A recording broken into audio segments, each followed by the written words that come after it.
이기는 방법이란 제목으로 상고하는 가운데 함께 은혜를 나누기를 원합니다.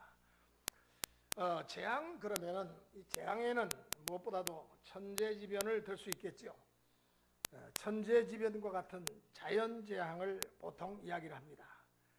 물론 재앙에는 뜻하지 않았던 전쟁도 재앙이 될 수 있겠죠.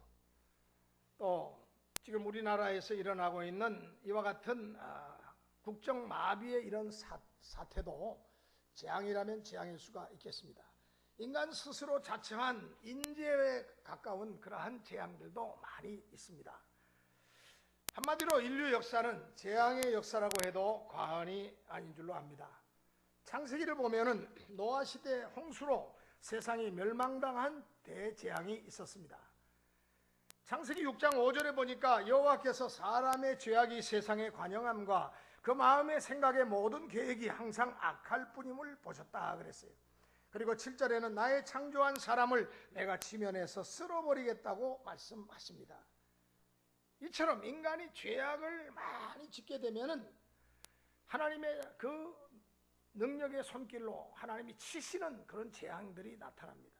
그래서 노아 홍수 재앙의 원인은 불신앙이요, 타락이요, 교만으로 뭉쳐진 인간의 죄 때문에 이 땅에 나타났던 대재앙이었습니다. 절대로 천재지변에 의한 자연재앙이 아니라 인간 스스로 자처한 인재였다는 사실입니다.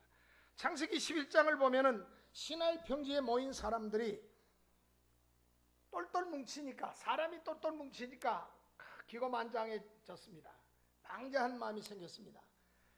하나님이 하늘에 계신다고 하는데 그렇다면은 우리가 한번 하늘까지 닿는 높은 탑을 건축하자. 요즘으로 말하면은 빌딩을 건축하자고 그들이 생각했습니다.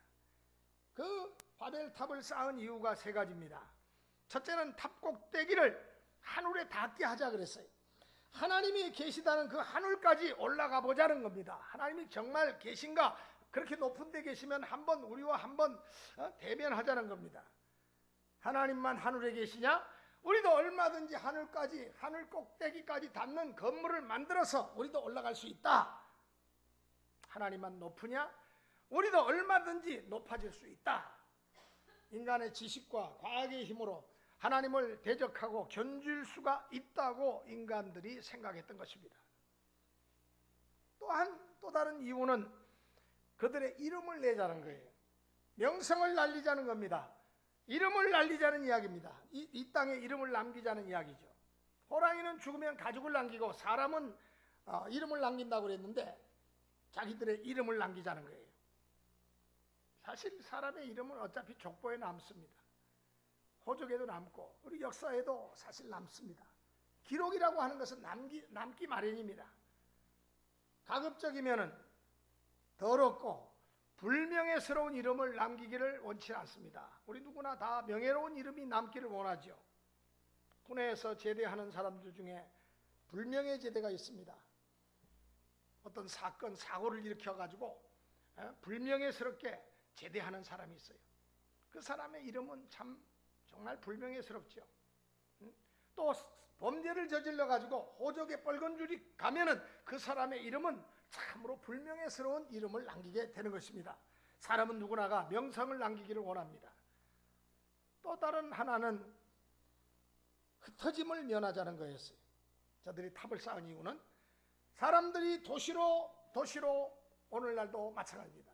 그 시대에도 이 바벨이라고 하는 도시로 사람들이 모여들었어요. 여러분, 사람들이 최초로 모여든 도시가 이 바벨이라는 도시입니다. 오늘날도 사람들이 도시로 모여드는 이유가 뭡니까? 많은 사람들이 교류하니까 그 교류의 장에 가면은 무언가 살 길이 열리고 무언가 기회가 찾아오고 새로운 문화의 꽃이 피니까 그곳에 가면은 무언가 발달한 어떤 문명의 혜택을 받을 수가 있다고 생각하기 때문에 교통, 문화, 교육, 예술, 경제가 돌아가는 그 장소로, 도시로 사람들은 집중되기 마련입니다. 오늘 우리나라의 도시도 발전한 이유가 바로 그거죠. 도시로 가야지 일할 어떤 건데기가 뭔가 있을 것이고 도시로 가야지 내가 뭔가 새로운 문물을 만날 것이고 내가 성장할 수 있는, 발전할 수 있는, 출세할 수 있는 기회가 올 것이다. 그래서 개나리 보찜을 지고 서울로 사람들이 올라오는 겁니다. 살기가 편하고 도시에 편의시설이 많이 모여있기 때문에 그렇습니다. 하나님의 백성들이 하나님 중심으로 모여 사는 생각 대신에 하늘을 찌르는 탑을 쌓고 거기에 모여서 우리끼리 여기서 뭔가 한번 멋지게 살아보자라고 하는, 그곳에는 타락이 있었고 불신이 있었습니다. 그것이 바로 인간 중심의 문명을 이루고 살겠다고 하는 세속주의의 출발이었습니다. 세속주의는 인간 중심으로 뭔가를 해보겠다고 하는 것입니다. 자, 이 모양을 하늘에서 내려다보신 하나님이 6절에 보니까 창세기 오늘 본문은 아닙니다만 거기 보니까 한 족속 한 언어 때문이로다 라고 말씀하십니다. 그리고 그 7절에 보니까 창세기 11장 7절에 보니까 그들의 언어를 하나님께서 흩어버리십니다. 왜? 같은 언어를 쓰고 한 족속 한 언어가 모이니까 하나님 앞에 더 헌신 충성하고자 하는 마음이 생기지 않고 하나님을 대적하는 마음들이 생기니까 하나님이 그들의 언어를 흩으셨다 그랬어요. 이 언어의 혼잡이 벌어지니까 그들이 자중질환이 일어납니다. 그들 속에 이제는 언어가 혼잡하니까 대화가 안 통합니다. 서로 간에 생각이 다 달라지니까. 물론 생각은 같지만 언어가 달라지니까 표현이 안 되니까 서로 간에 같은 언어를 쓰는 사람들끼리 동서남북으로 흩어져 버렸습니다. 결국 그들이 모여 살고자 하는 꿈은 깨지고 언어가 깨지면서 그들이 쌓으려던 탑도 다 무너져 버리고 말았습니다. 이 사건은 인류 최초의 문명이 무너지는 큰 재앙이었습니다. 그 원인이 어디에서 왔습니까? 역시 그 원인도 불신앙과 교만이었습니다. 창세기 19장을 보면은 인류 최초의 대도시, 문화도시, 향락의 도시였던 소돔성이 재앙으로 불타버린 그런 기사가 나와 있습니다. 이 소돔성이 유황불 세례를 받아서 집 한 채 남기지 않고 불타버린 이유도 역시 똑같습니다. 불신앙과 죄 때문입니다. 이미 그때 그 성 안에는 동성연애가 장하고 있었습니다. 더 이상 방치할 수 없는 끝에 와 있었어요. 종점에 와 있었습니다. 여러분, 오늘 우리나라가 서양의 많은 나라들이 동성연애를 합법화한다고 우리도 덩달아서 따라서 소수 성애자들의 인권을 존중한다는 의미에서 동성연애를 합법화시켜 놓으니까 과연 오늘 서방 세계가 어떻게 됐습니까? 혼돈과 말로 다 할 수 없는 극한 타락으로 이어지고 있지 않습니까? 그러니까 서양의 그 목사님들이 그때 자기들이 막지 못한 게 두고두고 철천지 한이 된다고 우리 한국 목사님들에게 당신들 지금 정신 차리라고. 우리 그때 막 교회가 똘똘 뭉쳐서 힘이 없어서 막지 못한 게 천추의 한이 되는데 한국 교회 목사들이요 정신을 차리고 이번에 동성애가 한국에서 합법화되려고 지금 많은 사람들이 지금 거기에 정치적으로 술수를 쓰고 있는데 절대로 동성애가 합법화되는 그런 일이 일어나지 않도록 우리를 보라고. 오늘 우리 꼴이 어떻게 됐는지 당신들이 알고 있지 않느냐고 한국 목사님들에게 편지를 보냅니다. 제발 한국 교회요, 아직도 한국 교회는 소망이 있지 않습니까? 똘똘 뭉쳐서 동성애를 타파하라고. 동성애가 한국에서 합법화되면 한국 교회도 결국은 죽습니다. 우리들의 교회가 죽은 이유가 바로 그것입니다. 동성애가 합법화되면서부터 우리 교회들이 죽어나가기 시작했습니다. 물론 그 전부터 그들이 자유주의 신학을 투종하면서 죽기 시작했지만은 동성애를 합법화하면서부터 교회들이 완전히 사단이 나기 시작합니다. 성경에 나오는 재앙의 원인은 반드시 죄 때문이었습니다. 주후 79년 8월에 베스비오 화산이 폭발을 해가지고 이탈리아 폼페이가 완전히 그 화산재로 뒤덮였습니다. 왜 폼페이가 그렇게 화산재로 뒤덮였습니까? 제가 폼페이에 가보니까요, 발굴을 해놨어요. 그 도시를 발굴해놨는데 우리가 생각한 것 이상으로 엄청난 대도시였습니다. 향락의 도시요, 문화의 도시요, 휴양의 도시인 이 폼페이가 타락한 이유가 어디 있느냐? 성문화가 타락했어요. 극도로 타락한 그들의 성문화 때문에 그 도시가 패망을 자초했다는 것입니다. 지금도 이 폼페이의 현장을 돌아다 보면은요, 그 당시에 타락했던 성문화들의 흔적을 그대로 볼 수가 있어요. 사창가 거리를 발굴해 놨는데 보니까 이거는 뭐 정말 말로 다 할 수 없을 만큼 참으로 지저분한 도시였다는 것을 거기서 알 수가 있었습니다. 뭐 오늘이라도 다를 바가 없습니다.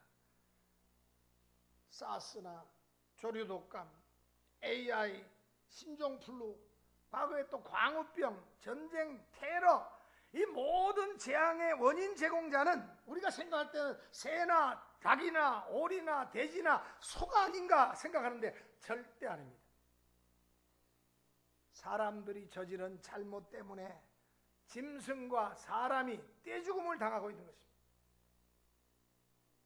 지난번 신종플루 때 얼마나 많은 사람들이 죽었습니까? 우리나라만 해도 많은 사람이 죽었어요.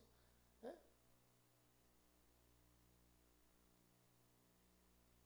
재앙을 피할 길은 과연 없을까요? 불길한 예언이긴 합니다만은 어떤 과학자들, 의학자들은 말합니다. 과연 인류가 지금 70억 인류를 이야기하는데 68억, 지금 70억을 이야기하는 이 지구촌에 살고 있는 인류가 과연 21세기, 지금 우리가 살고 있는 이 21세기가 끝나기 전에 과연 살아남을 수 있을까? 그들은 말합니다. 과거의 신종플루 같은 그런 전염병으로 인류가 멸망을 당하게 될 수도 있다는 것이 그들의 이야기입니다. 여러분, 소나 돼지나 이런 오리나 이런 금수만 떼죽음을 당한다는 보장이 없어요. 지난번 신종플루 때 보니까 사람도 죽어나가지 않습니까? 그때 위기감을 느꼈어요. 저는 나도 죽을 수 있겠구나, 그런 위기감을 느꼈습니다. 그래서 교회마다 손 씻으라고 교회 세정제를 갖다 놓고 지금도 그 세정제 흔적이 있는데, 그런데 손 깨끗이 씻는다고 신종플루에 안 걸리는 거 아니에요. 결국 우리의 죄를 회개하고 하나님 앞에 바로 설 때 이 모든 재앙들이 물러가는 것입니다. 신명기 28장에 보면 너희들의 죄가 하나님 앞에서 하늘에 상달될 때 이러한 재앙들이 올 것이다 라고 말했습니다. 오늘 솔로몬도 우리가 범죄해서 하나님께서 치시는 그 재앙이 우리에게 올 때에 주여, 우리가 주님의 전에 나와서 주님을 향하여 기도하면은 그 기도를 들어주시사 재앙들이 물러가게 하옵소서.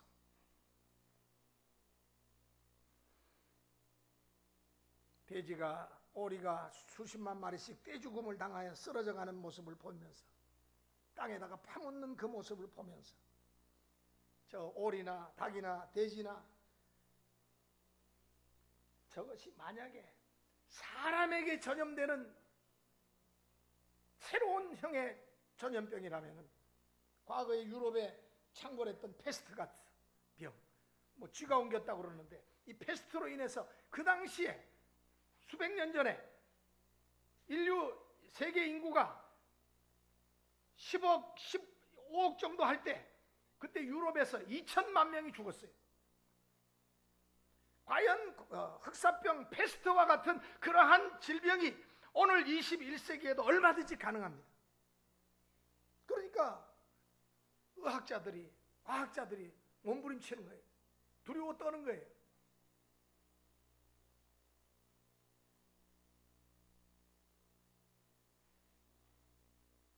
현대과학이 화성을 탐사하고 유전자 복제를 통해서 인간의 힘으로 가장 이상적인 인간을 만들 수 있는 데까지 지금 이르렀습니다. 그러나 인간의 힘도, 과학의 힘도 이 재앙을 막아내지는 못합니다. 여러분, 홍수 인간의 힘으로 막아낼 수 있습니까? 미국 같은 나라도 지금도 홍수가 창궐해가지고 미시시피 강이 범람해가지고 루이지애나 지역은 해마다 사람들이 수재를 입어가지고 큰 재앙을 입고, 거기다 또 태풍까지 오니까 이거는 뭐 엄청난 홍수, 태풍, 폭풍, 산불, 가뭄, 기근, 질병, 그 어느 것도 미국이란 나라가 막아내지 못하고 있는 걸 우리가 보지 않습니까? 세계에 제일 가는 나라라는 나라가. 그런데 오늘 본문은 재앙을 막고 이기는 방법을 우리들에게 보여주고 있습니다. 열왕기상 8장 오늘 본문에 보니까 솔로몬이 성전을 건축한 후에 하나님께 봉헌을 하면서 드린 기도입니다. 성전을 향하여 기도하거든 우리의 기도를 들어주시옵소서, 이런 구성입니다. 왜 성전을 향하여라고 했습니까? 왜 성전에 가서, 성전에 나와서, 성전에 들어가서 이렇게 말하지 않고 성전을 향하여, 그 이유를 한번 살펴보겠습니다. 그 당시 성전은 예루살렘 성전 한 군데밖에 없었습니다. 뭐 그 시대에 버스가 있습니까? 택시가 있습니까? 승용차가 있습니까? 아무것도 없습니다. 먼 곳으로, 매일 사람들이, 먼 곳에 사는 사람들이 걸어서 성전에 나와서 기도를 드린다는 것은, 이것은 정말로 어려운 일입니다. 물론 예루살렘 성 안에 사는 사람들은 매일 성전에 나와 기도했겠죠. 그러나 거리가 먼 곳에 사는 사람들은 그 성전이 있는, 예루살렘 성이 있는 곳을 향하여, 성전을 향하여 기도했습니다. 솔로몬이 이 성전을 향하여, 이곳을 향하여 기도하거든 이렇게 말한 것도 그런 맥락에서 이해할 수가 있습니다.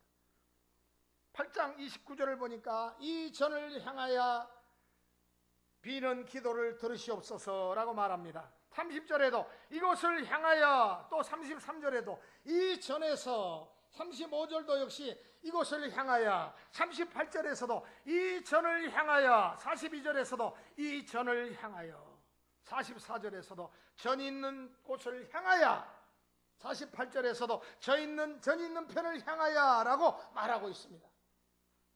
여기 솔로몬의 기도 속에 나타난 재앙 해결법은 한마디로 뭐냐? 기도입니다.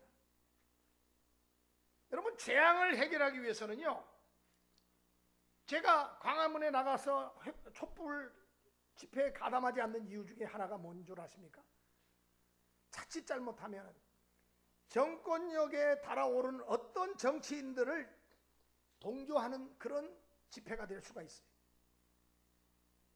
여러분, 이 재앙을 물리치는 방법, 성경이 우리에게 분명히 말씀하고 있습니다. 마가복음 9장 29절에도 기도 외에 다른 것으로는 이런 유가 나갈 수 없느니라. 어느 날 예수님께서 귀신 들린 아이에게서 귀신을 내쫓으신 그런 일이 있었습니다. 제자들이 물어봤습니다. 예수님, 왜 우리는 귀신을 내쫓지 못합니까? 그때 주님께서 뭐라고 말씀하십니까? 제자들에게 기도 외에는, 다른 것으로는 이런 유가 나아갈 수가 없다 말씀하십니다. 기도하면 귀신도 물러갑니다. 기도하면 재앙도 물러갑니다. 우리가 기도하면은 하나님께서 오늘의 이 국가적인 이 재앙을 다 물리쳐 주십니다. 믿으시면 아멘 합시다. 여러분, 우리가 기도해야 돼요. 기도 안 하고 그저 누구 따라 뭐 강남 간다고, 친구 따라 강남 간다고, 괜히 마음에 어떤 그 사람 마음의 충동에 의해 가지고 움직이면 절대 안 됩니다.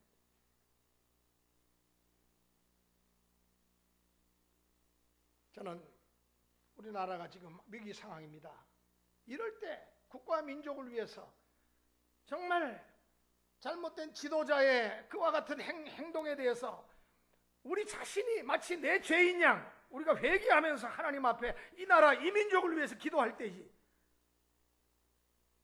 어떤 누구 좋으라고 우리가 거기 나가서 촛불 시위를 합니까? 누구 좋으라고? 지금 좋아하는 사람이 이미 지금 여기까지 올라가 있어요. 신난다. 이제 다음 정권은 우리가 차지한다. 더 국민들을 부추기고 충동을 합니다. 천인공노할 죄를 지은 것처럼 막 그냥 여러분, 기도하면은 재앙이 물러갑니다. 솔로몬의 기도를 통해서 그러면 과연 우리가 어떻게 기도해야지 재앙을 이길 수가 있습니까? 첫째로 성전 기도를 드려야 됩니다. 성전 기도를 드려야지 재앙이 물러갑니다. 물론 저는 어떤 분들에게, 멀리 사시는 분들에게, 아유 멀리 사시는데 새벽 기도 나오고 싶더라도 그 차량 운전해가지고 멀리서 나오시면 힘들지 않습니까? 그러니까 나오실 마음이 있으면 물론 나오시되, 그러나 무리하지 마세요. 집에서 혹은 어떤 장소에서 기도하세요. 그러나 제 마음은 나와서 기도하면 좋겠어요. 그 전에 어떤 목사님이 새벽 기도 때 멀리 있는 분도 다 뭐 30분, 1시간 운전해서라도 다 새벽 기도 나와서 우리 그 당시에 뭐 30일 특별 기도에 참석하라. 근데 이분이 경기도 광주에 사는 분인데 그래도 사업을 해서 뭐 좋은 차를 갖고 있는데 겨울이었어요. 겨울에 그 경기도 광주에서 1시간 이상을 운전해 가지고 저 북에 있는 어떤 교회로 가는데 재앙을 당해버렸어요. 한강 그 미끄러진 잠수교를 어떻게 새벽기도 시간이 급하니까 막 달려나가다가 차가 미끄러지면서 그 추운 한겨울에 한강 속으로 온 식구가 다 탔는데 다 그만 들어가 버렸어요. 그 교회가 얼마나 큰 재앙을 당했습니까? 하나님 앞에 기도하자고 그랬는데, 멀리 있는 분들도 다 나오라고 그랬는데 멀리서 나오다가 온 식구가 빠져가지고 한강물에 참사를 당하니까 그 기도회가 그만 눈물바다가 돼버린 거예요. 그래서 저는 물론 그것도 하나님의 숨겨진 하나님의 뜻이 계시라고 봅니다. 그 교회가 그걸로 인해서 교회 망하지 않았어요. 더 교인들이 기도하고 더 교회가 뜨겁게 달구어져 가지고 성대하게 교회장을 치른 그런 교회에 대한 기사를 제가 수년 전에 들어서 압니다. 그렇지만은 성전 기도가 중요합니다. 성전 기도라야지 재앙을 이길 수가 있습니다. 우리 이번 다니엘 기도를 통하여 21일 동안 성전에 나와서 우리가 기도했어요. 나라와 민족을 위해서 기도문을 읽어가면서 기도했어요. 나라와 민족을 위해서 기도해야 됩니다. 성전에 나와서 기도해야 됩니다.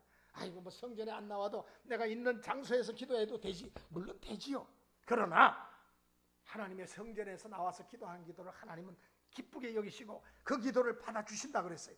앞에서 말씀드린 대로 성전에 나와서 기도해야 됩니다. 유대인들은 하루 3차례 성전에 나와 기도했습니다.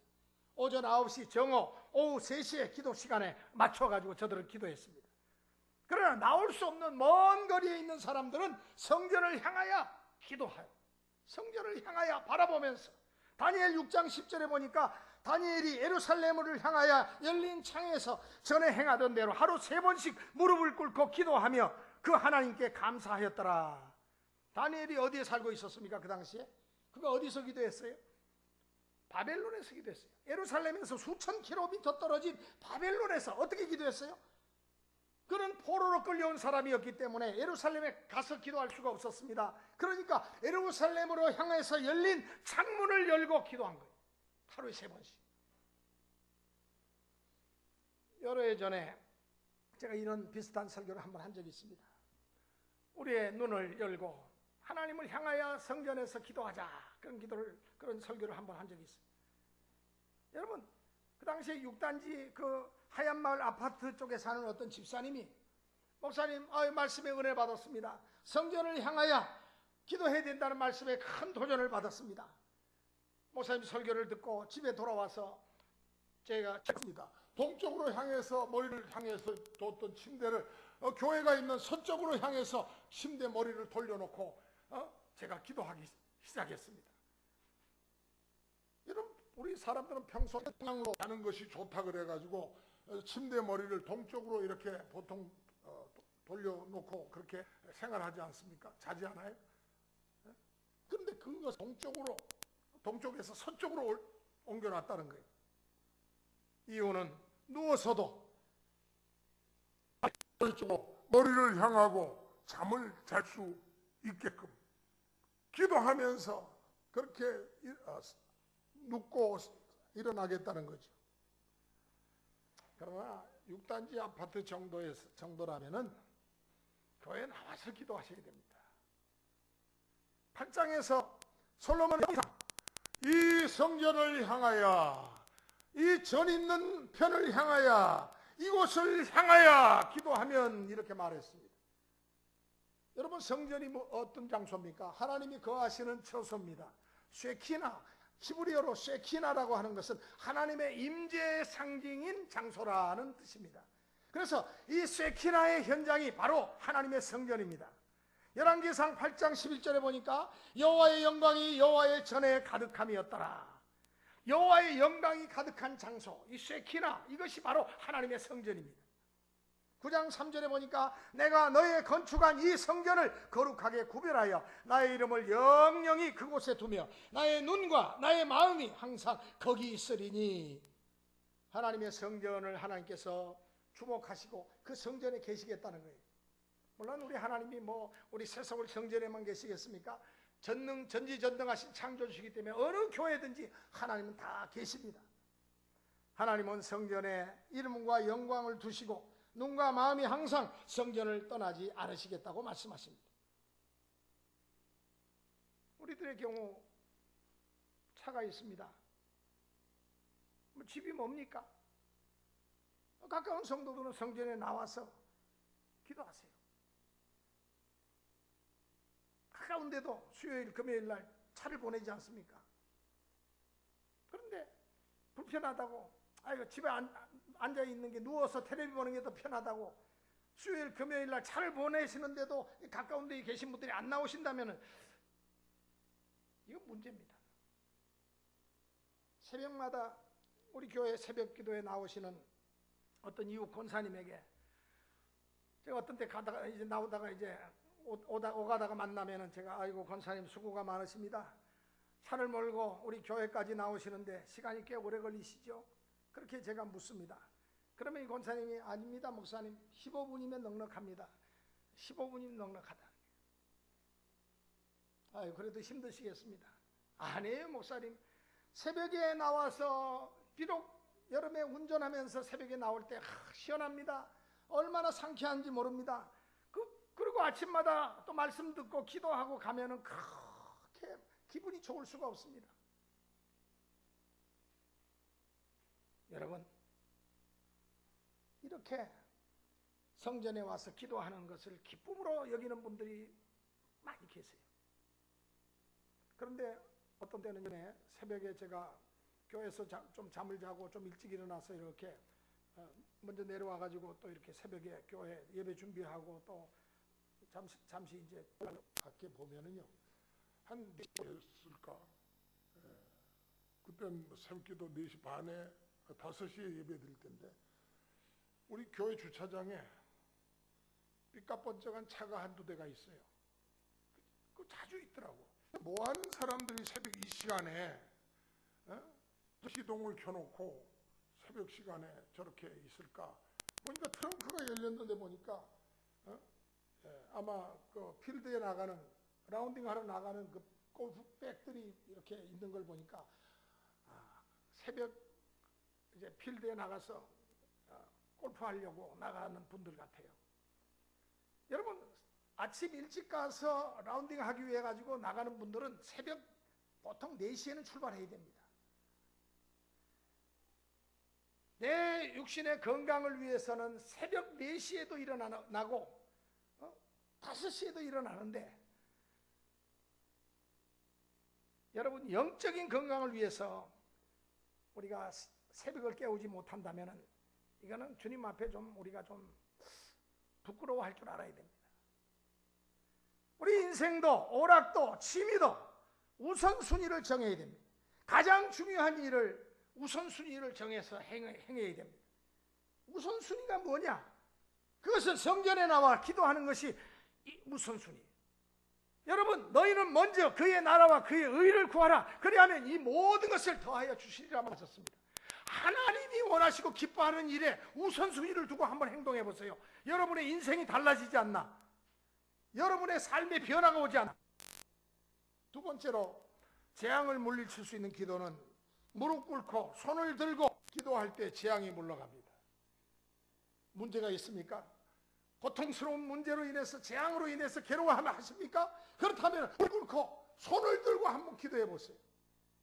38절에 보니까 각각 자기의 마음의 재앙을 깨닫고 이 전을 향하여 손을 펴고 무슨 기도나 무슨 간구를 하거든 그랬습니다. 39절에도 주는 계신 곳 하늘에서 들으시고 사유하시며, 또 8장 54절에 보니까 솔로몬이 무릎을 꿇고 손을 펴서 하루를 향하여 기도와 간구로 여호와께 아뢰기를 마치고 그랬습니다.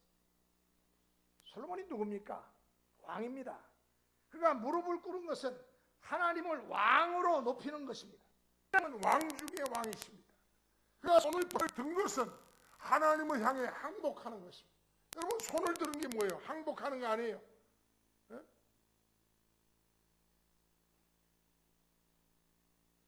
자기를 낮추고 항복하며 기도를 드린 것입니다. 우리는 결코 위대한 존재들이 아닙니다. 우리 인간은 절대로 위대한 존재가 아닙니다. 사스도 막지 못하고, 조류독감도 막지 못하고, AI도 막지 못하고, 신종플루도 막지 못하고, 광우병도 막지 못하고, 테러나 전쟁, 핵의 위험 아무것도 막지 못하고 있어요. 내 얼굴 깊은 두모, 김이나 죽음께도 내 힘으로 없애지 못합니다. 예고 없이 찾아오는 재앙, 질병, 실패, 고통, 죽음도 절대로 내 힘으로 막아낼 수가 없습니다. 그러면 우리는 이쯤에서 무릎을 꿇고 이제는 손을 들 때가 됐습니다. 무릎을 꿇어 할 때가 있습니다. 그때가 언제입니까? 그때가 바로 지금입니다. 국가적으로 힘들고 어려울 때, 바로 지금과 같은 때, 이때 우리가 손을 들고 무릎 꿇고 기도해야 돼요. 물론 추운 겨울 날씨에 두꺼운 옷을 입고 광화문에 나가서 촛불 시위하는 것도 물론 저는 의미가 있다고 봅니다. 그러나 자칫 잘못하면 그런 행동이 어떤 사람들에게 이용당하기 쉽기 때문에 저는 그것보다는 주님 전에 나와서 손을 들고 기도하며 무릎 꿇고 기도하며 주님 앞에 부르짖고 기도하는 것이, 이것이 이 나라를 살리는 방법이라고 저는 생각합니다. 됐을 때도 손을 들고 무릎 꿇고 기도합니다. 가뭄이 계속될 때도 마찬가지예요. 기근과 온역과 전쟁과 재앙이 닥칠 때도 그렇게 기도하세요. 성전에 손 들고 기도하면 하나님께서 용서하시고 허물을 사하시고 그들의 기도를 들으신다 그랬어요. 우리는 우리 자신의 한계를 빨리 깨달아야 됩니다. 누가 어떻게 인생이 오늘 하루아침에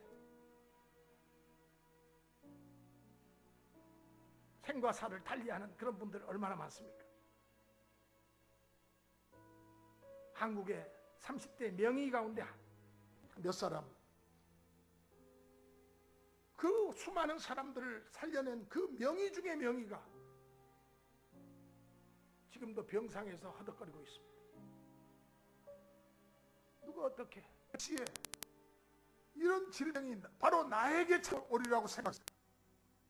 과연 이 재앙을 막고 이길 힘이 어디에 있습니까? 지금 우리는 정치적인 재앙을 당하고 있습니다. 국가적인 위기에 처해 있습니다. 지금이야말로 창조주 하나님을 확실하게 의지하고 믿고 겸손히 무릎 꿇고 손을 들고 기도할 때라고 봅니다. 주여, 이 재앙이 끝나게 해달라고 우리 함께 부르짖고 기도하는 시간을 이 시간에 한번 1, 2분 갖도록 하겠습니다. 우리 다 같이 주여 한번 부르시면서 이 나라 오겠습니다. 주여, 주여, 거룩하시고 은혜가 풍성하신 하나님 아버지, 이 나라와 이 민족을 불쌍히 여겨 주시옵소서. 그보다도 참으로 어려운 일을 당하고 있습니다. 주여, 주님께서 부르짖는 이 백성의 기도를 외면치 마시고 위경에서 말씀을 보내사 위경에서 건져 주시옵소서. 고통의 세력을 물리쳐 주시옵소서. 모든 죄악의 세력을 도말하여 주시옵소서.